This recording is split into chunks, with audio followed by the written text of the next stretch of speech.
بدلا تو جہنم ہی تھا،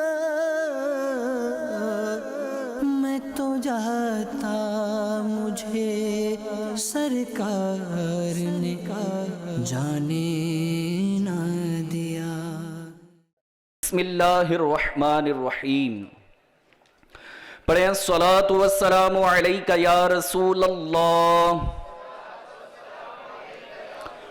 وعلی آلک واصحابک یا حبیب اللہ۔ الصلاۃ والسلام علیک یا نبی اللہ وعلی آلک واصحابک یا نور اللہ۔ اللہ پاک کے پیارے محبوب صلی اللہ تعالی علیہ وآلہ وسلم پر درود و سلام پڑھنے کے بے شمار فضائل و برکات ہیں۔ آئیے ایک بڑی پیاری روایت سنتے ہیں اور ان کی زبانی کہ جن کو مولائے کائنات کہا جاتا ہے۔ اور مولائے کائنات کون؟ حضرت سیدنا علی المرتضی شیر خدا کرم اللہ تعالی وجہہ الکریم، یہ مولائے کائنات ہیں۔ آپ روایت کرتے ہیں کہ رسول اللہ صلی اللہ تعالی علیہ وآلہ وسلم نے ارشاد فرمایا کہ تمہارا مجھ پر درود پاک پڑھنا تمہاری دعاؤں کا محافظ، رب کی رضا کا باعث اور تمہارے اعمال کی پاکیزگی کا سبب ہے۔ گرچہ ہیں بے حد قصور، تم ہو عفو و غفور، بخش دو جرم و خطا، تم پہ کروڑوں درود۔ صلو علی الحبیب صلی اللہ تعالی علی محمد صلی اللہ تعالی علیہ وآلہ وسلم۔ پیارے اور محترم اسلامی بھائیوں، آج اگر ہم اپنی سوسائٹی کی بات کریں تو بہت سارے لوگ اپنی زندگی خوشحال بھی گزارنا چاہتے ہیں، بہت ساری ٹینشنز سے دور ہو کر گزارنا چاہتے ہیں، اور چاہتے ہیں کہ ہمارے ساتھ عافیت والے معاملات رہے۔ بعض اوقات اگر کسی وجہ سے بندے کو ٹینشن ہو جاتی ہے تو اپنی ٹینشن کو وہ دور کرنے کے لیے کیا کرتا ہے اور اسے کیا کرنا چاہیے؟ اور آج ہماری سوسائٹی کا حال کیا ہے؟ آئیے کچھ ان ہاٹ ایشوز کی طرف بڑھتے ہیں کہ ہم اس نیت کے ساتھ کہ انشاءاللہ ہم اپنے معاشرے کو، اپنی سوسائٹی کو بہتر اور اچھا اور سنتوں کا گہوارہ بنانے کی انشاءاللہ کوشش کریں گے۔ بدقسمتی سے آج ہمارے معاشرے میں، ہماری سوسائٹی میں ایک تعداد ہے جو نت نئے نشوں کی لت میں پڑ چکی ہے۔ یہ طرح طرح کے نشے دین، ایمان، جان، مال اور صحت کے لیے انتہائی تباہ کن ہیں۔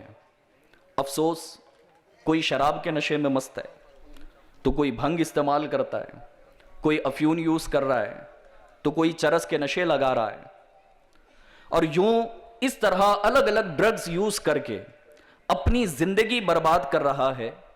اور ایک تعداد شاید اس سے بڑھ کر یہ ہے کہ اس قسم کے نشے تو نہیں کرتی، لیکن سگریٹ، پان گٹکا اور اس طرح کے الگ الگ ورائٹیز میں الگ الگ ناموں کے ساتھ ان چیزوں کو استعمال کیا جاتا ہے۔ ان تمام تر چیزوں کے استعمال کرنے کی بنیادی طور پر دو وجہ ہوتی ہے۔ ایک، برے دوستوں کی صحبت، یا تو ہم ایسی صحبت میں بیٹھے، ابھی صحبت کی ٹاپک پر ہم نے جو ہے نا رکن ہند مشاورت کا بیان سنا، اس کی بنیادی دو وجہ بتائی گئی کہ برے دوستوں کی صحبت، بندہ نشہ کرنے والوں کے ساتھ بیٹھے تو ہو سکتا ہے ایک دن آئے کہ وہ بھی نشہ کرنے والا بن جائے گا۔ شرابی کے ساتھ بیٹھنے والا میکزیمم اس بات کا ڈر ہے کہ ان قریب وہ بھی شراب کا عادی بن جاتا ہے۔ بندہ جب کسی سگریٹ پینے والے، گٹکا کھانے والے یا اس طرح کے ڈرگز یوز کرنے والوں کے ساتھ اگر بیٹھتا ہے تو ان کی صحبت کی وجہ سے اس کے اندر بھی یہ عادت چلی جاتی ہے۔ دوسری ایک وجہ یہ ہے کہ بڑھتی ہوئی بے روزگاری اور روز بروز بڑھتی ہوئی مہنگائی کے ساتھ ساتھ دین سے دوری اور قرآن و حدیث میں بیان کردہ وعیدوں سے بے خبری بھی ہے۔ یاد رہے کہ بیان کردہ چیزوں میں سے بعض چیزیں ہیں، جیسے پان ہے، گٹکا ہے یا سگریٹ وغیرہ ہے، یہ اگرچہ نشہ نہیں ہے لیکن کسی نہ کسی طرح یہ انسانی صحت کے لیے نقصان دہ ہے۔ اور ایک کامن سینس کی بات ہے، گٹکے کی پیکٹ پر کیا کینسر شدہ فوٹو نہیں دیکھتے ہم؟ سگریٹ کی پیکٹ پر کیا کینسر والی فوٹو نہیں دیکھتے ہم؟ تو وہ تو باقاعدہ بیچنے والا بتا بتا کر بیچ رہا ہے کہ بھیا اگر تم یہ کھاؤ گے، یہ سگریٹ کے کش لگاؤ گے تو تمہارے جسم کی بھی جو ہے نا یہ کیفیت ہو سکتی ہے۔ تو یہ نا جسمانی نقصان، صحت کا نقصان تو ہے ہی، لیکن اس کے ساتھ ساتھ دینی اور دنیاوی نقصان، یہ دونوں طرح کے ساتھ جو ہے نا وہ بندہ مبتلا ہو سکتا ہے۔ ہر شخص بھی اپنے آپ کو نشے کی ہلاکتوں سے بچانے کی کوشش کرے۔ آئیے میں ایک واقعہ آپ کو سناتا ہوں۔ حجت الاسلام حضرت سیدنا امام محمد بن محمد غزالی رحمت اللہ تعالی علیہ احیاء العلوم میں لکھتے ہیں کہ حضرت سیدنا محمد بن زکریہ غلابی رحمت اللہ تعالی علیہ آپ فرماتے ہیں کہ میں ایک رات حضرت سیدنا ابن عائشہ رحمت اللہ تعالی علیہ کے پاس حاضر ہوا۔ وہ نماز مغرب کی ادائیگی کے بعد مسجد سے نکل کر اپنے گھر کا ارادہ رکھتے تھے تو اچانک نشے میں مدہوش ایک نوجوان آپ کے راستے میں آیا جو ایک عورت کو ہاتھ سے پکڑ کر اپنی طرف کھینچ رہا تھا۔ عورت نے مدد کے لیے پکارا تو لوگ اس نوجوان کو مارنے کے لیے جمع ہو گئے۔ حضرت سیدنا ابن عائشہ رحمت اللہ تعالی علیہ فرماتے ہیں کہ میں نے جب اس نوجوان کو دیکھا تو دیکھ کر پہچان لیا اور لوگوں سے کہا کہ میرے بھتیجے کو چھوڑ دو، کہ یہ نوجوان جو ہے نا کوئی ایرا غیرہ شخص نہیں ہے، میرا بھتیجا ہے، میرے بھتیجے کو چھوڑ دو، مارو نہ اسے، بھلے یہ نشے کی حالت میں۔ پھر آپ رحمت اللہ تعالی علیہ نے اپنے بھتیجے سے ارشاد فرمایا کہ اے میرے بھتیجے میرے پاس آؤ۔ تو وہ نوجوان انڈرسٹوڈ ہے کہ جب بڑی پرسنالٹی ہے، رشتہ بھی ہے، اللہ کے اتنے بڑے ولی کامل، نیک، متقی، پارسا شخصیت ہے، جب آپ اس کے سامنے تشریف لائے اور ارشاد فرمایا کہ میرے پاس آؤ تو وہ نوجوان شرمندہ ہونے لگا۔ تب آپ نے آگے بڑھ کر اسے سینے سے لگایا۔ دیکھیں نا یہ بھی نا ایک تربیت کا انداز ہوتا ہے۔ چاچا نے نا ہاتھ نہیں اٹھائے، کہا کہ تو نے ہماری عزت خراب کر دی، مارکیٹ میں نا سارے لوگوں کے سامنے خود بھی مارنا شروع نہیں کیا بلکہ نشے کی حالت میں اپنے بھتیجے کو سینے سے لگایا۔ آج اگر ہم چاہتے ہیں نا کہ ہمارے گھر کے چھوٹوں کی اگر تربیت ہو تو شاید ہم یہ سمجھتے ہیں کہ بھیا اگر بچہ غلطی کرے تو ہاتھ نہیں چڑھانی ہم نے، اس کو غصہ ہی کرنا ہے، اس کو دو باتیں ہی سنانی ہیں۔ دوست آتے ہیں تو باپ نہ سارے دوستوں کے سامنے بعض اوقات اپنے بیٹے کے متعلق کہتا ہے بولے ناک میں دم کر کے رکھا ہے، سمجھاؤ اس کو۔ بیٹے کو بھی لگتا ہوگا بولے یار کہیں تو میری عزت کا جنازہ نہ نکالے میرا باپ۔ بولے جب بھی کوئی آتا ہے، رشتہ دار آتے ہیں تب بھی نہیں چھوڑتا، دوست آتے ہیں تب بھی نہ چھوڑے، پڑوسی آتے ہیں تب بھی نہ چھوڑے، ہر ایک کو کہتا ہے سمجھاؤ۔ میں ایسا بھی کتنا بگڑ گیا، بعض اوقات اتنا بگڑتا نہیں وہ، لیکن ہمارے بار بار اس طرح سختی کی وجہ سے، بے جا سختی میں اس کو کہوں گا کہ بے جا سختی کی وجہ سے بعض اوقات اولاد جو ہے نا زیادہ نافرمان ہو جاتی ہے، جڑی ہو جاتی ہے۔ بعض اوقات کہتے ہیں نا کہ کسی چیز کا فائدہ ملنا ہی نہیں تو پھر چلو ٹھیک ہے کرو۔ بندہ جو ہے نا بعض اوقات دنیا کے اندر لوگ ایسے بھی ملتے ہیں، حالانکہ بعض صورتوں میں علماء نے اس کو کفریہ جملے قرار دیے ہیں۔ بعض اوقات بندہ کہتا ہے نا بھلے بھائی ہم تو جہنمی ہیں، گناہ کر کے ہی جائیں گے، تو کیا اللہ کی رحمت سے امید نہیں ہے؟ رب نے قرآن کریم میں ارشاد فرمایا نا لا تقنطوا من رحمت اللہ، کہ اللہ کی رحمت سے مایوس نہیں ہونا، وہ تو بڑے بڑے گناہگاروں کی آن میں مغفرت فرما دیتا ہے۔ بہرحال یہ میرا ٹاپک نہیں ہے، تو میں یہ عرض کر رہا تھا کہ آپ نے جو ہے نا اپنے بھتیجے کو اس نشے کی حالت میں سینے سے لگایا اور پھر اس سے فرمایا کہ میرے بھتیجے میرے ساتھ چلو۔ چنانچہ وہ آپ کے ساتھ چلنے لگا، حتیٰ کہ آپ رحمت اللہ تعالی علیہ اپنے بھتیجے کو لے کر گھر پہنچ گئے۔ آپ نے اپنے غلام سے فرمایا کہ آج رات میرے بھتیجے کو اسے اپنے پاس سلاؤ، جب اس کا نشہ دور ہو جائے تو پھر یہ کہ اسے میرے پاس لے کر آنا، اور جو کچھ نشے کی حالت میں اس کے ساتھ جو معاملات ہوئے کہ لوگ مارنے کے لیے آئے تھے، میں نے اسے بچایا ہے، یہ سارا کا سارا معاملہ میرے بھتیجے کو سنانا، اور میرے پاس لانے سے پہلے نشہ اترنے کے بعد اسے واپس جانے مت دینا۔ چنانچہ جب اس کا نشہ دور ہوا تو آپ کے غلام نے اسے سارا ماجرا، سارا قصہ سنایا کہ تمہارے ساتھ کیا ہوا تھا، جس کی وجہ سے وہ نوجوان دوبارہ پھر سے شرمندہ ہوا اور رونے لگا اور واپس جانے کا ارادہ کیا۔ تو آپ رحمت اللہ تعالی علیہ کے غلام نے کہا کہ حضرت کا حکم ہے کہ تمہیں میں ان کے پاس لے کر جاؤں۔ چنانچہ وہ نوجوان آپ رحمت اللہ تعالی علیہ کی خدمت میں حاضر ہوا تو آپ نے اس نوجوان سے ارشاد فرمایا، آپ نے کچھ سوالات کیے، اے میرے پیارے اسلامی بھائیوں، اے 2 دن کے سنتوں بھرے اجتماع میں آنے والے عاشقان رسول اور FGN کے ذریعے سننے والے اسلامی بھائیوں، تھوڑا سا غور کر لے کہ ہم بھی نہ، اگر اللہ نہ کرے کہ اگر اس طرح کی کسی عادت میں اگر مبتلا ہیں تو ان سوالات پر غور کریں۔ آپ فرماتے ہیں کہ اے میرے بھتیجے، یہ بتا کیا تجھے اپنی ذات سے شرم نہیں آئی کہ تو نے نشہ کیا ہے؟ کچھ بھی شرم نہیں آئی تجھے؟ کیا تجھے اپنی شرافت سے حیا نہیں آئی کہ تو ایک شریف گھرانے سے تعلق رکھتا ہے؟ کیا تو نہیں جانتا کہ تیرے والد کون ہے؟ اپنے باپ کا تو خیال کر لیتا۔ تو اللہ تبارک و تعالیٰ سے ڈر کہ جن کاموں میں لگا ہوا ہے ان کاموں کو چھوڑ دے۔ تو نوجوان اپنا سر جھکا کر رونے لگا، پھر اس نے اپنا سر اٹھا کر کہا کہ آج میں اللہ پاک سے عہد کرتا ہوں کہ جس کے بارے میں قیامت کے دن مجھ سے سوال ہوگا کہ آئندہ کبھی میں نشہ آور چیز نہیں پیوں گا اور نہ ہی کسی عورت پر دست درازی کروں گا، اور میں رب تعالیٰ کی بارگاہ میں توبہ کرتا ہوں۔ آپ رحمت اللہ تعالیٰ علیہ نے اپنے بھتیجے سے ارشاد فرمایا کہ میرے قریب آؤ، پھر آپ نے اس کے سر پر بوسہ دے کر فرمایا کہ اے میرے بیٹے، تو نے توبہ کر کے بہت اچھا کیا۔ اس کے بعد وہ نوجوان آپ کی مجلسوں میں شریک ہونے لگا اور آپ سے علم حدیث سیکھنے لگا۔ پیارے اور محترم اسلامی بھائیوں، نشہ یہ کیسی بری چیز ہے کہ یہ کیسی کیسی بیہودہ حرکتیں کرنے پر ابھارتا ہے، جگہ جگہ انسان کو ذلیل و رسوا کرواتا ہے۔ یاد رکھیے، نشہ عقل انسانی کو زائل کر دیتا ہے، انسان کو اللہ پاک اور رسول اللہ صلی اللہ تعالی علیہ وسلم کی یاد سے غافل کر کے نافرمانی والے کاموں میں مبتلا کر دیتا ہے، لوگوں کو بدخواہی اور نقصان پر ابھارتا ہے۔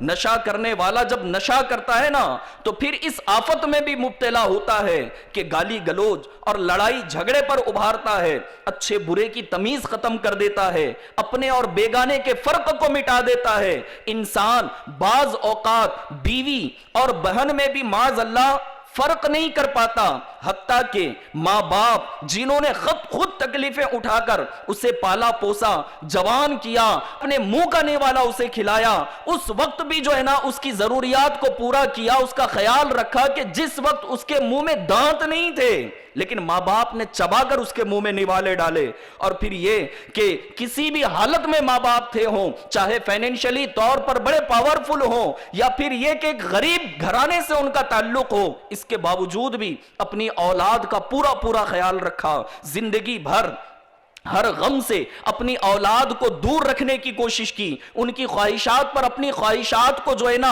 قربان کیا، اپنی اولاد کی خواہشات کو پریورٹی دی، اپنی خوشیوں کے آگے اس کی خوشیوں کو عزیز رکھا۔ مگر برا ہو اس نشے کا کہ جس کی وجہ سے انسان اپنے ماں باپ کی نہ صرف نافرمانی کرتا ہے بلکہ توہین کرنے اور انہیں بدترین تکلیف سے دوچار کرنے سے بھی گریز نہیں کرتا، اور یوں انسان نشے کی لت میں مبتلا ہو کر گناہوں کا ایک نہ رکنے والا سلسلہ شروع کر دیتا ہے۔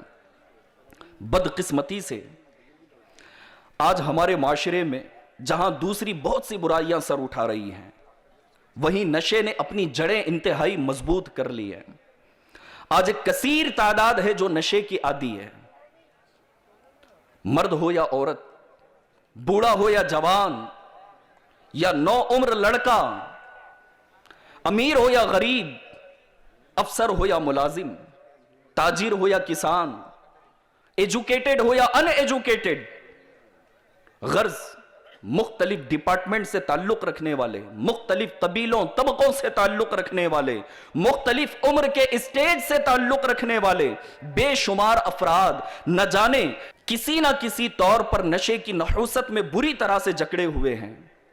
مختلف قسم کے نشے کیے جا رہے ہیں، صرف بات شراب کی نہیں ہے، کوئی میڈیکل جا کر نہ جانے کتنی ٹیبلٹس ایک ساتھ کھا لیتا ہے، اس کے منہ سے بظاہر اسمیل تو نہیں آتی لیکن پورا دن اللہ کا بندہ نشے کی حالت میں رہتا ہے۔ کوئی سیرپ پی جاتا ہے، یہاں تو بعض اوقات جو ہے نا ایسے بھی معاملات سنے کہ بندہ جو ہے نا فیویکول پی کے نشہ کر رہا ہے۔ اب غور کریں ہو کیا گیا ہم کیوں دنیا کے اندر پیدا ہوئے تھے؟ ایسی بھی کیا چیز ہے ایک نشہ کرنے کے لیے؟ اور پھر نشہ کر کے فائدہ کیا ہو رہا ہے؟ کیا رب کو راضی کرنے میں کامیاب ہو رہے ہیں؟ کیا دنیا کمانے میں کامیاب ہو رہے ہیں؟ کیا علم کمانے میں کامیاب ہو رہے ہیں؟ کیا آخرت کمانے میں کامیاب ہو رہے ہیں؟ کیا جنت کے راستے آسان ہو رہے ہیں؟ کیا نشہ کر کے جہنم کے دروازے ہمارے لیے بند ہو رہے ہیں؟ آخر ایسی کون سی چیز ہے نشہ کرنے میں کہ جو دین و دنیا کا فائدہ تو کچھ تو ہو؟ کچھ بھی نہیں، A to Z لاس ہی لاس ہے۔ لیکن اس کے باوجود بھی اللہ نے عقل دی ہے، سوچنے سمجھنے کی صلاحیت دی ہے، اچھے برے کی تمیز ہے، سب کچھ ہم جانتے ہیں، لیکن اس کے باوجود بھی نشہ ٹوٹلی لاس ہے نا، 100% لاس ہے۔ اگر آپ سے یہ کہا جائے کہ بھائی آپ کوئی ایسا بزنس کرو کہ اگر آپ 1 کروڑ روپے اس کے اندر انویسٹ کرو گے آپ کو جو ہے نا چند دن کے اندر 100% لاس ہو جائے گا، اب بتاؤ ہاتھ اٹھا کر کون کون کرنا چاہے گا؟ ظاہر ہے کہ رب نے عقل دی ہے نا آپ کو، آپ بھی سمجھتے، میں بھی سمجھتا ہوں، نہ میں نے ہاتھ اٹھایا نہ آپ نے ہاتھ اٹھائے، لیکن ہمیں یہ کس نے بتا دیا کہ 100% لاس کے باوجود بھی جو ہے نا ہم نشہ کرنے کے عادی بن جائیں؟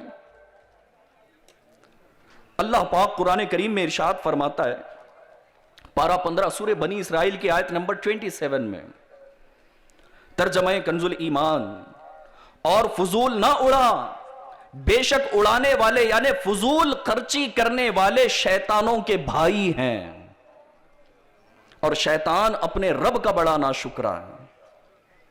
ایک اور مقام پر پارہ 2 سورہ بقرہ کی آیت نمبر 195 میں رب نے ارشاد فرمایا، ترجمہ کنز الایمان، اور اپنے ہاتھوں ہلاکت میں نہ پڑو۔ اے عاشقان رسول، FGN پر سننے والے ناظرین، رب نے کھلے کھلے الفاظ کے ساتھ یہ ارشاد فرمایا کہ اپنے ہاتھوں ہلاکت میں نہ پڑو۔ بندہ اپنے ہاتھوں ہی تو ہلاکت میں پڑ رہا ہے۔ اب وہ اسلامی بھائی غور کریں کہ جو اس قسم کا نشہ کرتے ہیں، اور دوسری جو بات میں نے عرض کی کہ جو پان گٹکا اور اس طرح کی جو ہے نا تمباکو والی چیزیں سگریٹ وغیرہ یوز کرتے ہیں، ایک کامن سینس کی بات ہے نا یار، کوئی فائدہ جب اس کے اندر نظر آ ہی نہیں رہا ہے۔ اگر آپ کوئی گٹکا یوز کرتے ہیں، سگریٹ یوز کرتے ہیں، آپ کو سیب کھانے کا مزہ آ رہا ہے اس کے اندر، کوئی جوس پینے کا مزہ آ رہا ہے، کوئی میٹھا میٹھا لگ رہا ہے، کوئی بہترین دنیا کی جس کو ایک بہترین ڈش کہا جائے نا، اس طرح کھانا کھانے میں جو مزہ آتا ہے اس طرح کا کوئی مزہ آ رہا ہے؟ الٹا زبان کا ٹیسٹ خراب ہو جاتا ہے، میڈیکلی طور پر، فزیکلی طور پر نہ جانے کتنے جو ہے نا جسم کو نقصان پہنچتے ہیں، اس کے باوجود بھی ہم گٹکا نہ چھوڑیں، اس کے باوجود بھی سگریٹ پیتے رہے، اس کے باوجود بھی جو ہے نا دیگر تمباکو والی چیزیں استعمال کریں نا۔ اللہ تبارک و تعالیٰ قرآن کریم میں ارشاد فرماتا ہے کہ اے ایمان والو، شراب اور جوا اور بت اور پانسے ناپاک ہی ہیں، شیطانی کام، تو ان سے بچتے رہنا کہ تم کامیاب ہو، فلاح پاؤ۔ پیارے پیارے اور محترم اسلامی بھائیوں، نماز یہ ایمان کے بعد سب سے افضل عبادت ہے نا، اس کا ذکر کرتے ہوئے رب کریم قرآن پاک میں ارشاد فرماتا ہے، پارہ 5 سورہ نساء کی آیت نمبر 43 میں، کہ اے ایمان والو، نشے کی حالت میں نماز کے پاس نہ جاؤ۔ قرآن کریم کے علاوہ اور بھی بہت سی احادیث مبارکہ میں نشہ آور چیزوں سے سختی سے منع کیا گیا ہے۔ آئیے اس ضمن میں حدیث پاک آپ کو سناؤں کہ ام المؤمنین حضرت سیدتنا ام سلمہ رضی اللہ تعالیٰ عنہ فرماتی ہیں کہ رسول اللہ صلی اللہ تعالی علیہ وسلم نے نشہ لانے والی اور فطور پیدا کرنے والی ہر چیز سے منع فرمایا ہے. That's all. ختم ہے. جب اللہ کے محبوب نے منع کر دیا تو پھر جانے کی حاجت ہی نہیں نا. ہم کیوں جائیں اس طرف؟ ایک اور حدیث پاک اگر آپ کو سناؤں تو پیارے آقا نے اس میں ارشاد فرمایا کہ جس چیز کی زیادہ مقدار نشہ لائے اس کی کم مقدار بھی حرام ہے. اے میرے پیارے پیارے اسلامی بھائیوں، رسول اکرم صلی اللہ تعالی علیہ وآلہ وسلم نے ارشاد فرمایا، بالخصوص شراب کے متعلق ارشاد فرمائے کہ شراب سے بچو کہ وہ ہر برائی کی کنجی ہے. جی ہاں، حضرت سیدنا عثمان غنی رضی اللہ تعالیٰ عنہ سے مروی ہے کہ میں نے نبی کریم صلی اللہ تعالیٰ علیہ وسلم کو فرماتے ہوئے سنا ہے کہ ام الخبائث یعنی شراب کو جو ہے نا، یہ برائیوں کی ماں کہا گیا، یہ برائیوں کی جڑ ہے شراب. تو فرمایا کہ ام الخبائث سے بچو کہ پچھلے زمانے میں، اب سنیے پیارے آقا صلی اللہ تعالی علیہ وسلم پچھلے زمانے کا ایک واقعہ یہ ارشاد فرما رہے ہیں، اور اس کو بیان کرنے والے کوئی اور نہیں بلکہ مسلمانوں کے تیسرے خلیفہ حضرت سیدنا عثمان غنی رضی اللہ تعالیٰ عنہ ہیں. فرمایا پیارے آقا علیہ السلام نے کہ گزشتہ زمانے میں یعنی پچھلے زمانے میں ایک شخص عابد تھا، بڑا عبادت گزار تھا اور لوگوں سے الگ تھلگ رہتا تھا. ایک مرتبہ ہوا یوں کہ اس عابد پر ایک عورت عاشق ہو گئی. اس نے اس شخص کے پاس اپنی ایک خادمہ کو بھیجا کہ گواہی کے لیے اسے بلا کر لاؤ. تو وہ جا کر کہنے لگی کہ تمہیں گواہی کے لیے بلایا گیا ہے، وٹنس کے طور پر بلایا جا رہا ہے. جب وہ عابد مکان کے دروازوں میں داخل ہوتا گیا تو خادمہ دروازے بند کرتی گئی. جب اس مکان کے اندر پہنچا تو دیکھا کہ ایک خوبصورت عورت بیٹھی ہے اور اس کے پاس ایک چھوٹا سا لڑکا ہے اور ایک برتن میں شراب رکھی ہوئی ہے. اس عورت نے کہا کہ میں نے تجھے گواہی کے لیے نہیں بلایا بلکہ اس لیے بلایا ہے کہ تو اس لڑکے کو قتل کر یا پھر میری خواہش پوری کر، برائی کا ارتکاب کر، یا پھر تیسرا آپشن یہ ہے کہ شراب کا ایک پیالہ پی لے. 3 آپشن ہے، اس کے بغیر جانے نہیں دیا جائے گا. یا تو یہ شیر خوار چھوٹا سا جو بچہ ہے اس کو قتل کر کے جانا پڑے گا، یا میری خواہش کو پوری کر کے جا، اور اگر دونوں میں سے یہ بھی نہیں ہوتا تو تیسرا کام یہ ہے کہ شراب کا ایک پیالہ پی کر چلا جا. اگر تو ان باتوں سے انکار کرتا ہے تو میں شور کروں گی اور تجھے بدنام کر دوں گی کہ تو بڑا عابد ہے نا، بڑا عبادت گزار ہے، تو میں شور کر کے تجھے بدنام کر دوں گی. جب اس عابد نے دیکھا کہ میرے بچنے کی کوئی صورت ہی نہیں ہے، تینوں میں سے کوئی آپشن چوز کرنا پڑے گا، تو اس نے بچے کو قتل کرنے سے جو ہے نا وہ انکار کیا. پھر دوسرا یہ کہا کہ میں تیری خواہش بھی پوری نہیں کر سکتا، اور اسے جو سب سے ایزی چیز لگی نا، اسے یہ لگا کہ چلو شراب کا ایک پیالہ ہی پی لیتے ہیں.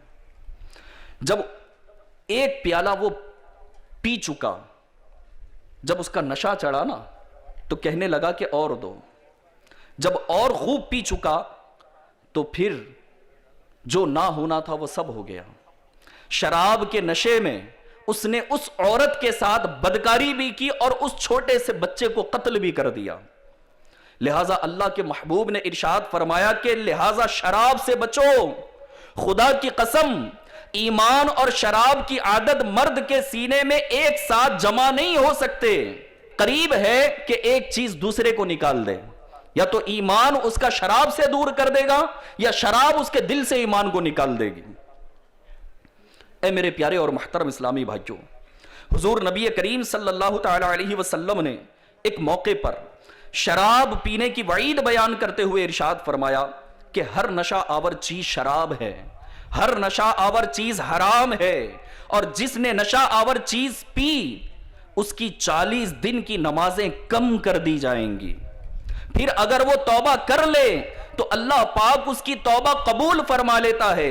نیز بار بار توبہ کرنے اور پھر دوبارہ اس کا ارتکاب کرنے والے کے بارے میں ارشاد فرمایا کہ اگر توبہ کرتا ہے پھر پیتا ہے، توبہ کرتا ہے پھر پیتا ہے، توبہ کرتا ہے پھر پیتا ہے، فرمایا کہ اگر چوتھی بار پھر ایسا کرے تو اللہ پاک پر حق ہے کہ اسے طینۃ الخبال سے پلائے. عرض کی گئی کہ یا رسول اللہ صلی اللہ تعالی علیہ وآلہ وسلم یہ طینۃ الخبال کیا ہے؟ تو ارشاد فرمایا کہ یہ جہنمیوں کا پیپ ہوگا جو اسے پلایا جائے گا. حضرت سیدنا انس بن مالک رضی اللہ تعالیٰ عنہ فرماتے ہیں رسول اللہ صلی اللہ تعالی علیہ وسلم نے شراب کے بارے میں 10 لوگوں پر لعنت فرمائی ہے. کتنے؟ 10 لوگوں پر. ہاں اگر کسی کا ٹرانسپورٹ کا کام ہے نا وہ بھی غور کر لیں، اس میں کوئی مزدوری کرتے ہیں وہ بھی غور کر لیں کہ آپ کس قسم کی مزدوری کرتے ہیں، کس قسم کا آپ کا ٹرانسپورٹیشن ہوتا ہے، اس کے علاوہ کس طرح کا جو ہے نا آپ بزنس کر رہے ہو، کہیں ایسا تو نہیں کہ مجھ پر بھی لعنت کی گئی ہو. پھر ان 10 لوگوں میں ارشاد فرمایا کہ پہلا وہ شخص ہے جو شراب بنانے والا ہے. شراب بنانے والے پر لعنت، شراب بنوانے والے پر لعنت، شراب پینے والے پر لعنت، شراب اٹھانے والے پر لعنت، جس کے پاس شراب اٹھا کر لائی گئی اس کے اوپر بھی لعنت، شراب پلانے والے پر لعنت، شراب بیچنے والے پر لعنت، شراب کی قیمت کھانے والے پر لعنت، اور شراب خریدنے والے پر بھی لعنت، اور جس کے لیے شراب خریدی گئی اس پر بھی لعنت ہے. نہ بنانے والا بچائے، نہ بنوانے والا بچائے، نہ اٹھانے والا بچائے، نہ کسی کو صرف بوٹل اٹھا کر دینے والا بچائے، سب کے اوپر لعنت کی گئی. حضرت سیدنا ابو امامہ رضی اللہ تعالیٰ عنہ سے روایت ہے رسول اللہ صلی اللہ تعالیٰ علیہ وسلم نے ارشاد فرمایا، اللہ پاک فرماتا ہے قسم ہے میری عزت کی، جو میرا بندہ شراب کا ایک گھونٹ بھی پیے گا میں اس کو اتنی ہی پیپ پلاؤں گا، اور جو بندہ میرے خوف سے اسے چھوڑے گا میں اس کو حوض قدس سے پلاؤں گا. کبھی اگر آپ کے ہاتھ پر نا کوئی زخم ہوا ہو، خون اور پیپ بن گیا ہو نا، کیسی حالت ہوتی ہے؟ خود کو نا اچھا نہیں نظر آتا. بندہ اپنے کپڑے پر لگ جائے کپڑا دھو لیتا ہے یار. اور غور کرو کہ قیامت کے دن ایک گھونٹ کے بدلے ایک گھونٹ پیپ پلائی جائے گی، کیسے حلق سے اترے گا؟ یہ بدبو ہوتی نا اس کے اندر. کبھی کسی ہاسپٹل اگر جانا ہوا نا، اللہ حفاظت فرمائے، لیکن کبھی کسی ایسے پیشنٹ کو دیکھیں کہ جو بڑا انفیکٹڈ ہو گیا ہو، پیپ بھر گیا ہو نا، شاید اس کے سامنے بلکہ اس کے نظارے کو یاد کر کے آپ کھانا جو ہے نا وہ چھوڑ دیں گے، کھانا نہیں کھایا جائے گا. چند دن تک وہ نظارہ جو ہے نا تصور میں گھومتا رہے گا، بندہ کھانا نہیں کھا پاتا صرف تصور کی وجہ سے. اب ہم غور کریں کہ ہمارے دوستوں میں کتنے لوگ ہیں جو شراب پیتے ہیں. کیا دوستی کا یہ حق نہیں ہے کہ اس کو نیکی کی دعوت دی جائے؟ رشتہ داروں میں نہ جانے کتنے شراب پینے والے ہوں گے، کیا رشتہ داری کا یہ حق نہیں ہے کہ اس کو نیکی کی دعوت دی جائے؟ لہٰذا پیارے اور محترم اسلامی بھائیوں، آئیے نیت کر لیجئے کہ انشاءاللہ تبارک و تعالی ہم بالخصوص ان تمام تر برائیوں سے اپنے آپ کو بچانے کی کوشش کریں گے انشاءاللہ عز و جل. صلو علی الحبیب صلی اللہ تعالی علی محمد صلی اللہ تعالی علیہ وآلہ وسلم. پیارے اور محترم اسلامی بھائیوں، اب ایکچول بتانا تو بہت کچھ تھا کہ میں افیون کے نقصانات آپ بتاتا کہ جسمانی نقصانات، دینی اور دنیاوی نقصانات کیا ہوتے ہیں. بھنگ کے متعلق جو ہے نا تقریباً دینی، دنیاوی اور جسمانی نقصانات ملا کر جو ہے نا تقریباً کم و بیش 40 نقصانات اس کے بیان کیے گئے ہیں، لیکن ابھی میرے پاس اتنا ٹائم نہیں ہے. لیکن میں اپنے دوسرے جو ہے نا ایک ٹاپک کی طرف آ رہا ہوں، اور وہ بالکل ایک کامن ہو چکا ہے نا یار. 8 سال کے بچے اس میں مبتلا ہیں، بعض جگہ پر تو خواتین اس کے اندر مبتلا ہیں. اگرچہ شراب پینے والوں کی ایک بڑی تعداد ہے، لیکن اس سے کئی گنا زیادہ تعداد سگریٹ اور گٹکا یوز کرنے والوں کی. میرے شیخ طریقت امیر اہل سنت دامت برکاتہم العالیہ اپنے رسالے، امیر اہل سنت کے ایک رسالے کا نام، امیر اہل سنت نے ایک رسالہ ہی لکھ دیا اس ٹاپک کے اوپر جس کا نام ہے پان اور گٹکا۔ اس میں آپ تحریر فرماتے ہیں کہ اندازاً 40 سالہ ایک آدمی نے ایک بار مجھے بتایا کہ میرے مسوڑوں میں کینسر ہو گیا، آپریشن بھی کروا چکا ہوں مگر صحت نہیں ملی۔ دراصل میں روزانہ 20 یا 25 پان کھاتا اور ساتھ ہی ساتھ سگریٹ کی ایک آدھ ڈبیا بھی جو ہے نا پی جایا کرتا تھا۔ میں نے پوچھا اب پان سگریٹ کا استعمال فرماتے یا نہیں؟ تو وہ دونوں کان پکڑنے لگے کہ ان چیزوں ہی نے تو مجھے برباد کیا اور موت کے دہانے پر لا کر کھڑا کیا ہے، اب میں ان کو کیسے استعمال کر سکتا ہوں؟ پیارے پیارے اور محترم اسلامی بھائیوں، یاد رکھیے کہ پان یا گٹکا بکثرت کھانے والے پہل آواز کی خرابی کا شکار ہوتے ہیں۔ اب توجہ کے ساتھ سنیے کہ میں صرف اس کے نقصان آپ کو بتا رہا ہوں جو ایک چیز کامن ہو چکی ہے۔ سب سے پہلے اس کی جو پرابلم اسٹارٹ ہوتی ہے نا، اس کی آواز خراب ہو جاتی ہے اور گلا بیمار ہو جاتا ہے، اور اگر وہ اس تکلیف کو نوٹس کے طور پر اگر لے اور اس کا علاج کر لے تو ٹھیک، ورنہ بڑھتے بڑھتے معاذ اللہ گلے کے کینسر تک نوبت پہنچ جاتی ہے۔ کہا جاتا ہے کہ گلے کے کینسر کے مریضوں میں سے 60 تا 70% تعداد پان یا گٹکا کھانے والوں کی ہوتی ہے۔ جی ہاں، آج کل کڈنی سٹون بھی ہو رہے ہیں نا، ہو سکتا ہے یہاں پنڈال میں بیٹھے اگر میں ہاتھ اٹھواؤں تو بہت سو کے ہاتھ اٹھیں گے جن کو یہ ریئلائز ہو چکا ہے کہ بھیا مجھے کڈنی سٹون ہو چکا ہے۔ اب آپ غور کر لیں، 60 to 70% گلے کے کینسر پان اور گٹکا کھانے والوں کو، اور پھر کڈنی جو سٹون ہوتا ہے نا، اس کی ایک بہت بڑی وجہ جو آج یہ کڈنی سٹون کی بیماری عام ہے، اس کا ایک بہت بڑا سبب سپاری کا استعمال کرنا اور چونے کا استعمال کرنا ہے۔ گردے سے نکلی ہوئی پتھری کی جب تشخیص کی گئی، اس کا ایگزامین کیا گیا تو اکثر کیلشیم یعنی چونے کی مقدار زیادہ ہوتی ہے، حتیٰ کہ بسا اوقات پتھری میں چھالیا کے اجزاء بھی موجود ہوتے ہیں۔ جو لوگ مزے لے لے کر گٹکا اور طرح طرح کی خوشبودار، ہم تو کہتے ہیں کہ بھائی میں تو گٹکا نہیں کھا رہا ہوں، میں تو سویٹ سپاری کھا رہا ہوں۔ چلو ایک بات اگر میں بتاؤں نا، ہمارے یہاں دکن کی اگر ہم بات کریں، میرا آپ جواب دیجئے گا، اگر کوئی آپ ڈش بنا رہے ہو نان ویج اور گوشت جو ہے نا جانور کا بڑا سخت ہو، تو اس جانور کے گوشت کو گلانے کے لیے کیا کیا جاتا ہے؟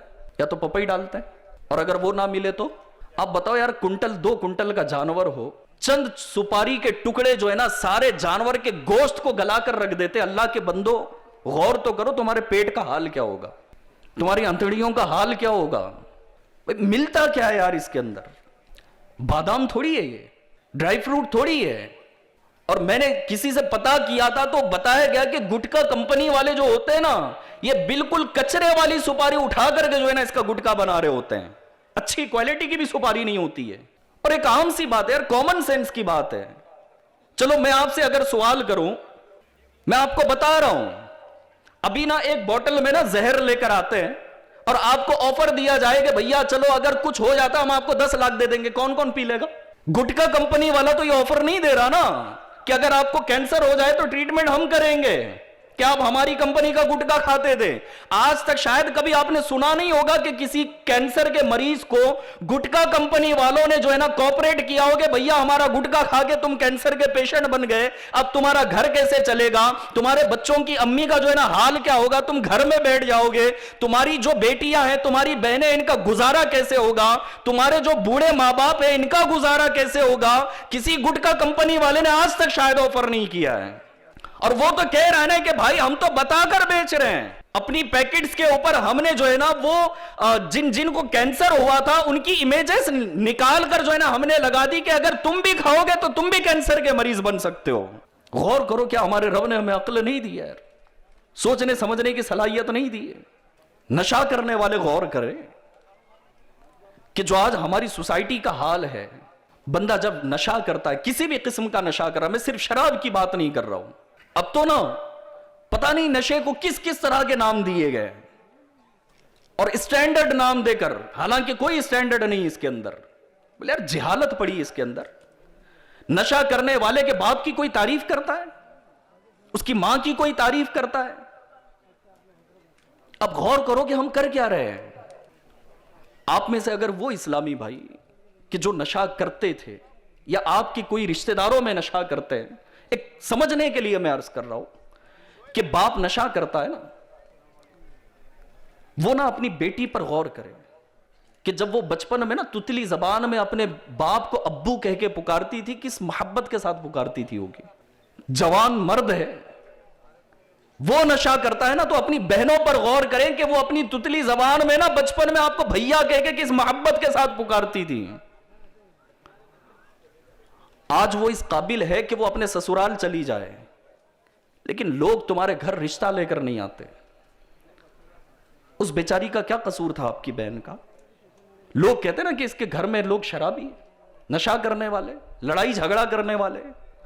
عمریں گزر رہی ہے، بڑی بڑی عمریں ہو گئی اسلامی بہنوں کی، لیکن ان کا قصور کیا تھا؟ وہ ہمارے کپڑے دھو رہی ہے، وہ ہمارے برتنوں کو صاف کر رہی ہے، ہمیں کھانا بنا کر دے رہی ہے، ہماری باتیں سن رہی ہے، نشے کی حالت میں ہم مارتے مار کھا رہی ہے، غصہ کرتے غصہ سن رہی ہے، لیکن اس کے باوجود بھی ان بیچاریوں کی زندگیاں برباد ہو رہی ہیں. شادی شدہ ہے بندہ، روزانہ سینکڑوں روپے گٹکا کھانے پر، سگریٹ پینے پر یوز ہو رہا ہے، نشہ کرنے پر یوز ہو رہا ہے. گھر میں بچے بلک رہے، رو رہے، کھانے کے لیے کچھ نہیں ہے، معاشرے کے اندر بدنامی ہو رہی ہے، لوگ طرح طرح کی باتیں کر رہے ہوتے ہیں. اس کے باوجود بھی کیا آج بھی ہم اپنے آپ کو جو ہے نا اپنے آپ کو بچانے کی کوشش نہیں کریں گے؟ ان گھر والوں کا، ان رشتہ داروں کا آخر قصور کیا تھا کہ جس کی وجہ سے ہم جو ہے نا ان کو روتا ہوا، بلکتا ہوا، بھوکا اور نہ جانے کس طرح کی جو ہے نا آزمائش کے اندر مبتلا کر کے رکھا ہے. ان بوڑھے ماں باپ پر تو ترس کھاؤ اے میرے نوجوان اور پیارے اور محترم اسلامی بھائیوں. گٹکا کھا کھا کے اللہ نہ کرے کہ کینسر کے مرض میں اگر مبتلا ہو گئے، بیچارے جب سے ہم پیدا ہوئے نا کوششیں کر کر کے، کبھی غور کرو اپنے باپ کی پھٹی ہوئی ایڑیوں کو تو دیکھو کہ کس محنت کے ساتھ سالوں سال اس نے زندگی گزار کر ہمیں جوان کیا ہے. اللہ نہ کرے کہ جوانی کی حالت میں اگر ہم کینسر کے مرض میں مبتلا ہو گئے تو کیا وہ بیچارہ بڑھاپے میں بھی ابھی مزدوری کرنے کے لیے جائے گا؟ اس کی جھکی ہوئی پیٹھ پر تو ترس کھاؤ، اس کی پھٹی ہوئی ایڑیوں پر تو ترس کھاؤ، اس کے سفید بالوں پر تو ترس کھاؤ. کیوں ہم اپنے آپ کو برباد کرنے اور اپنے ماں باپ کو ہلاکت میں ڈالنے پر مبتلا ہو چکے ہیں؟ کیوں ہم تلے ہوئے ہیں اس بات پر؟ نہ معاشرے میں عزت مل رہی ہے، نہ سوسائٹی کے اندر کوئی وقار ہے، نہ رب کی بارگاہ میں کوئی عزت کا مقام حاصل ہوا، نہ اس کے محبوب کی بارگاہ میں کوئی عزت کا مقام حاصل ہوا. صرف بربادی ہی بربادی کی طرف ہم چل رہے ہیں. پیارے اور محترم اسلامی بھائیوں، آخری بات اگر میں آپ کو بتاؤں تو وہ یہ ہے کہ ایک مرتبہ جو ہے نا ایک مریض کی عیادت کے لیے جانا ہوا، جو بالکل قریبی تھے ہمارے. اپنی لائف کے اندر نا بہت سے ایسے لوگ دیکھے ہیں کہ کٹے ہوئے، ہڈیاں ٹوٹی ہوئی، بہت سارے ایسے لوگ دیکھے ہیں تقریباً 2 سال کے عرصے میں. آپریشن تھیٹر کے اندر نا آپریشن ٹیبل پر تڑپتے ہوئے لوگ بھی اپنی آنکھوں سے دیکھے میں نے، لیکن کبھی اتنا ڈر نہیں ہوا. لیکن جب ان کی عیادت کے لیے گیا نا تو ایک عجیب سی کیفیت ہو گئی تھی، خوف آ رہا تھا، خوف. اس وقت بھی اتنا خوف نہیں آیا جس وقت آپریشن ٹیبل پر جو ہے نا پیشنٹ تڑپ رہا تھا، ہاں نا ایسے اچھل رہا تھا 1-1 فیٹ اوپر تک. اس وقت بھی اتنا ڈر نہیں لگا جس وقت ان کو دیکھ کے ڈر لگا تھا. پتہ ہے وہ گٹکا کھاتے تھے، زبان پر اسٹارٹنگ میں تھوڑا سا نا چھالے کی طرح آ گیا، اگنور کیا. گھر والوں نے بتایا کہ چھالا کم نہیں ہو رہا، اتنے دن ہو گئے، 1-2-4 دن میں کم ہو جانا چاہیے نا، مہینہ ہو گیا کم نہیں ہو رہا، ٹریٹمنٹ کروا لو. اچھا بولے نہیں کچھ نہیں، اگنور کرتے رہے. مرض بڑھتا گیا، اتنا بڑا کہ جب ڈاکٹر کے پاس گئے تو ڈاکٹر نے کہا کہ کینسر ہو چکا ہے. کرناٹکا کے اندر، کرناٹک کی کیپٹل سٹی ہے بنگلور، تو ڈاکٹر نے اپنے شہر کے اندر کہا کہ یہاں ٹریٹمنٹ نہیں ہو سکے گا، بنگلور لے کر جاؤ، بڑے ہاسپٹلز ہیں، بڑے سرجنز ہوں گے، وہاں جا کر کے ٹریٹمنٹ کرنا۔ جب وہاں پر لے گئے نا تو وہاں لے جانے کے بعد ان کی آدھی زبان کو کاٹ دیا گیا، اور جب آدھی زبان کاٹی گئی تو کہا کہ اب بات کیسے کریں گے؟ تو کہا کہ بات کرنے کا سولوشن یہ ہے کہ جسم کے کسی حصے سے گوشت نکال کر اس کو زبان کا شیپ دے کر جو ہے نا اس کو جوائنٹ کرنا پڑے گا۔ الگ پھر وہاں آپریشن کر کے گوشت نکالا گیا، اس کو زبان کی شیپ دی گئی، اور پورے منہ کے اندر جو ہے نا ٹانکے لگائے گئے کئی مہینے تک۔ اب بندہ کھائے گا کیسے؟ تو اب سنیے کیا ڈاکٹرز نے، یہاں نا گلے میں سوراخ لگا کر پائپ ڈالا، اور نلی کے ذریعے سے جو ہے نا ان کو لکوڈ دیا جاتا، جوس دیے جاتے۔ اس ٹریٹمنٹ کے اندر کم و بیش 15 لاکھ سے زیادہ کا جو ہے نا وہ کاسٹ ہوا، 15 لاکھ سے زیادہ انہوں نے خرچ کیا۔ اب بتاؤ 15 لاکھ کمانے میں کتنے سال لگائے ہوں گے؟ اگر بندہ روزانہ 1 لاکھ روپے کماتا تب بھی 15 لاکھ کمانے کے لیے تو 15 دن لگیں گے نا یار۔ اور ہم میں کتنے ایسے ہیں کہ جو روزانہ لاکھ روپے کماتے ہیں؟ 15 لاکھ روپے زندگی بھر کی ایک بڑی کمائی ہے، چلی گئی۔ اس کے باوجود بھی ڈاکٹرز نے کہا کہ سال 2 سال سے زیادہ کی ہم گارنٹی نہیں دے سکتے۔ غالباً رمضان کے مہینے میں جو ہے نا ان کا آپریشن ہوا تھا۔ کم و بیش مجھے یاد پڑتا ہے کہ جب ملاقات کے لیے میں گیا نا، اصل جو ڈر لگا تھا میں وہ کیفیت آپ کو بتا رہا ہوں کہ جب ان کے یہاں گلے میں پائپ لگا ہوا تھا، منہ نہیں کھل رہا تھا نا، تھوڑا تھوڑا سا کھلتا تھا، بات کرتے تو منہ سے آواز نہیں گلے سے آواز آتی تھی، الفاظ برابر سمجھ میں نہیں آتے تھے۔ جب تھوڑی دیر گھنٹہ 2 گھنٹہ ان کے پاس ہم بیٹھے رہے، اس وقت بہت زیادہ افسوس ہوا اور ڈر بھی لگا کہ گلے میں کچھ خراش ان کے محسوس ہوئی، بلغم جیسا محسوس ہوا، تو بندہ کیا کرتا ہے؟ کھنکارتا ہی ہے نا، تو پھر کلیئر ہو جاتا ہے۔ وہ کھنکارنا چاہ رہے تھے لیکن گلے میں اوپر جو ہے نا وہ اٹکا ہوا ہے، اور کھنکارنے میں ان کی ہوا گلے سے نکلتی ہے، بیچارہ تڑپ رہا ہے۔ بتاؤ اس کیفیت میں جانا چاہتے ہو؟ اتنا ایریا انفیکٹڈ تھا کینسر سے، وہ سارے ایریا کو جو ہے نا ریڈیولوجی کے ذریعے سے جو ہے نا وہ جلایا جا رہا ہے گلے کے اندر۔ جب کیمرے کے ذریعے سے دیکھنے والوں نے دیکھا نا تو سارا گلا گوشت کی طرح لال لال ہو چکا تھا، جل جل کے۔ اپنا پیسہ جو اتنی محنت سے کمایا ہوا ہے کیوں برباد کر رہے ہو یار؟ مہنگائی بڑھ رہی ہے، گھر والے پریشان ہیں، سالوں سال سے ماں باپ کوئی چیز مانگ رہے ہیں، ہم پرووائیڈ نہیں کر پا رہے، بیوی بچے کسی چیز کی جائز چیزوں کی ڈیمانڈ کر رہے ہیں، ہم پرووائیڈ نہیں کر پا رہے، لیکن روزانہ کے 100-150 روپیہ فضول کا جو ہے نا پان اور گٹکا میں ہم صرف کر دیتے ہیں۔ اور اللہ نہ کرے کہ جس دن وہ کیفیت ہوگی، اس کیفیت میں بتاؤ کہ تمہارے بیوی بچوں کا حال کیا ہوگا، تمہارے ماں باپ کا حال کیا ہوگا۔ اور جب وہ ان سے ملاقات ہوئی نا، 4 مہینے یا 3 مہینے گزرے، پھر ایک دن کال آیا کہ حضرت کا انتقال ہو گیا۔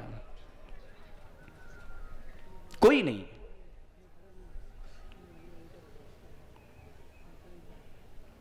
بیوی بچے بس اکیلے ہیں۔ اللہ پاک نے ایسی تدبیر کی ان کے ساتھ کہ بیٹا بھی نہیں ان کو، ماں اور بیٹی دونوں ہی رہتے ہیں اب گھر کے اندر۔ کیسے گزارا ہوگا ان کا؟ تھوڑا تصور تو کرو۔ یہ کوئی تعجب کی بات نہیں کہ یہ معاملہ ہمارے ساتھ نہ ہو۔ لہٰذا پیارے اور محترم اسلامی بھائیوں، کیا نیت بنتی ہے کہ انشاءاللہ آج سے ہم نشہ اور یہ پان گٹکا والی اس طرح کی نقصان دہ چیزوں سے اپنے آپ کو بھی اور اپنی سوسائٹی کو انشاءاللہ بچانے کی کوشش کریں گے؟ کس کی نیت بنتی ہے؟ ماشاءاللہ۔ چلو یہاں ابھی میں ہاتھ تو نہیں اٹھواؤں گا، ورنہ تو سب کو پتا چل جائے گا نا کہ عیب ظاہر ہوگا کہ کون سگریٹ پیتا ہے، کون گٹکا کھاتا ہے، تو ہاتھ نہیں اٹھاؤں گا میں۔ لیکن آج نیت کرتے ہیں کہ انشاءاللہ آج سے گٹکا نہیں کھائیں گے۔ ہاں، اب انشاءاللہ سب مجموعہ اگر کہہ دے تو پتا نہیں چلے گا۔ صرف گٹکا کھانے والے انشاءاللہ نہیں کہ سب گئے، جو نہیں کھاتا اس کو تو بچنا ہی ہے نا۔ چلو 2 نیتیں کرتے، جو کھانے والے یہ نیت کر لیں کہ آج کے بعد نہیں کھاؤں گا، جو نہیں کھاتے وہ نیت کر لیں کہ میں کبھی زندگی بھر نہیں کھاؤں گا۔ اب ہاتھ اٹھا سکتے ہیں، سب مل کے ہاتھ اٹھائیں کہ انشاءاللہ اب اس کی طرف ہم نہیں جائیں گے انشاءاللہ عز و جل۔ اب اپنے آپ کو نہ اپنی سوسائٹی کو بچانا ہے۔ میں 2-3 باتیں عرض کر رہا ہوں، پھر انشاءاللہ اختتام کر لوں گا، اور وہ یہ ہے کہ دعوت اسلامی الحمدللہ عز و جل پورے انڈیا کے اندر تقریباً 50+ ڈپارٹمنٹس کے اندر رن کر رہی ہے۔ میں ایک ایسے بہترین ڈپارٹمنٹ کا جو ہے نا ابھی آپ کے سامنے تذکرہ کر رہا ہوں، اور وہ ہے اس وقت نا بہت سارے ایجوکیٹڈ لوگ بھی یہاں بیٹھے ہیں، پروفیشنلز بیٹھے ہوئے ہیں، اور اس کے علاوہ ہو سکتا ہے اسٹوڈنٹس بھی بیٹھے ہوں گے، چونکہ آج سنڈے ہے تو بہت سارے اسٹوڈنٹس بھی آئے ہوں گے۔ دعوت اسلامی کا ایک ڈپارٹمنٹ ہے education department and professional department. الحمدللہ یہ اسکولز میں، کالجز میں، یونیورسٹیز میں جا کر اس طرح کی اویئرنیس والی باتیں جو ہے نا وہ کر رہا ہوتا ہے، اور پھر ہماری جو ینگ جنریشن ہے ان تمام کو جو ہے نا ان نشہ آور چیزوں سے اور اپنی سوسائٹی کو برباد کرنے والی چیزوں سے یہ بچانے کی کوشش کر رہا ہے۔ لہٰذا اسٹوڈنٹ اور پروفیشنل سے میں ریکویسٹ کروں گا کہ دعوت اسلامی کے اس ڈپارٹمنٹ سے آپ بھرپور انداز میں جو ہے نا وہ جوائن ہو جائیں، ان سے کنیکٹ ہو جائیں۔ الحمدللہ عز و جل میرے رائٹ سائیڈ کے اندر جو ہے نا وہ ہمارے اسٹالز جو لگے ہوئے ہیں مختلف ڈپارٹمنٹ کے، تو وہاں ایجوکیشن اینڈ پروفیشنلز کا جو ہے نا وہ ڈپارٹمنٹ لگا ہوا ہے، آپ جائیں تو صحیح، وہاں جا کر معلومات لیں۔ ایک کامن سینس کی بات ہے کہ اگر کسی کو گٹکے کی عادت پڑتی ہے نا، تو میں نے اسٹارٹنگ میں عرض کیا اس کی وجہ کیا ہے؟ بری صحبت۔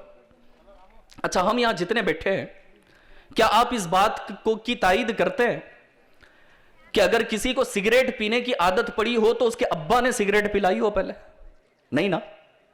گٹکا کھانے کی عادت اگر پڑی ہے تو ابا نے پیکٹ پھاڑ کے دیو کہ بیٹا اس کو گٹکا کہتے ہیں، کھا کے دیکھو اب یہ گٹکا ہوگا، نہیں نا۔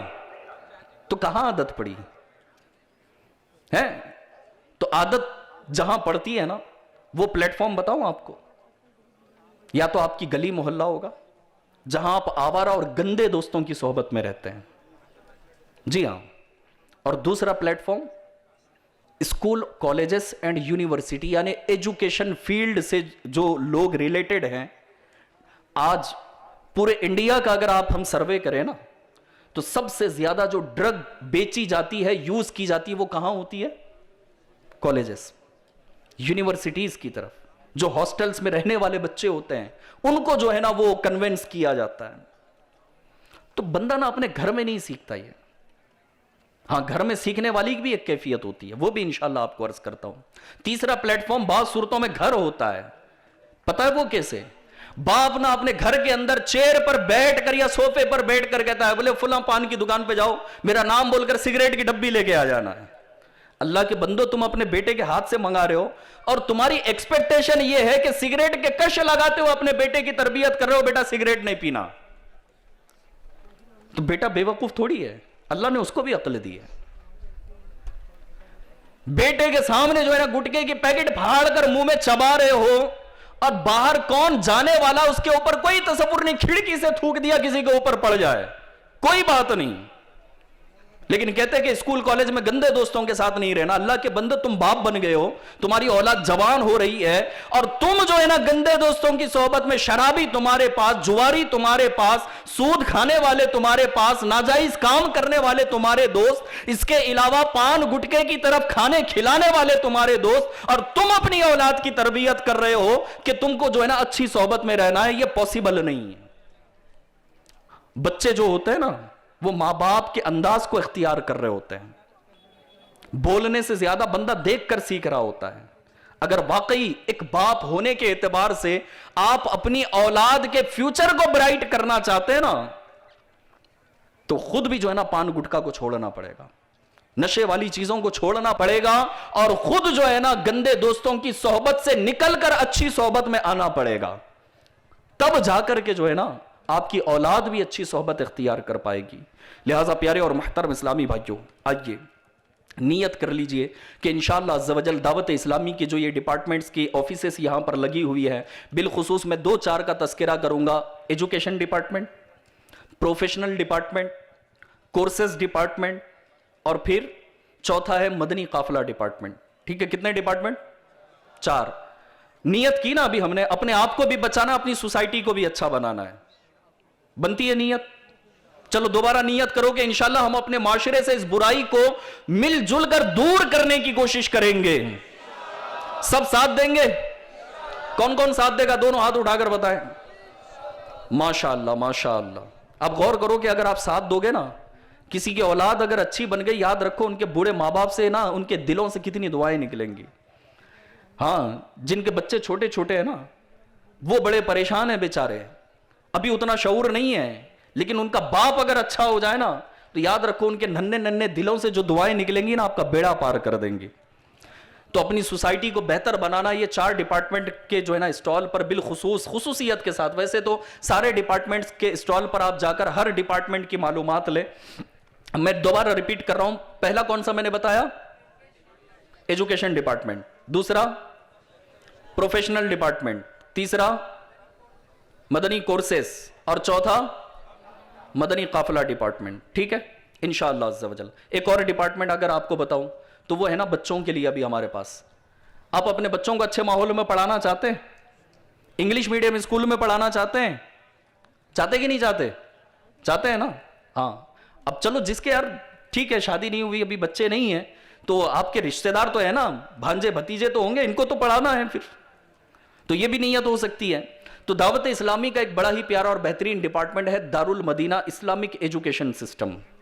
تو وہاں الحمدللہ عز و جل اگر آپ اپنے بچوں کو، یعنی کہ گھر میں چھوٹے بچے ہیں جو پری پرائمری میں پڑھنے کی عمر والے ہیں، جیسے نرسری ہے، LKG ہے، اپر KG ہے، تو اس طرح کے بچے اگر آپ کے رشتہ داروں میں ہیں تو وہاں دارالمدینہ کے اسٹال پر آپ تشریف لے جائیں، اور یہ سبھی اسٹال پر جا کر کورسز کے لیے، مدنی قافلوں کے لیے، اعتکاف کے لیے اور اسکول کے ایڈمیشن کے لیے آپ وہاں پر وزٹ کریں، معلومات لیں، اپنا نام نمبر وغیرہ یہ سب دے دیں. انشاءاللہ عز و جل ہم آپ سے کانٹیکٹ کریں گے. اور پھر اچھی صحبت کا ہمارے ریجن نگران رکن ہند مشاورت نے بیان فرمایا، لہٰذا نیت تو آپ نے کی کہ اچھی صحبت میں رہیں گے، تو چلو اچھی صحبت کے لیے دعوت اسلامی انڈیا کا الحمدللہ یہ بہترین پلیٹ فارم ہے. آپ کے بہت سارے دوست ہوں گے نا دوست، سب کے ہیں دوست؟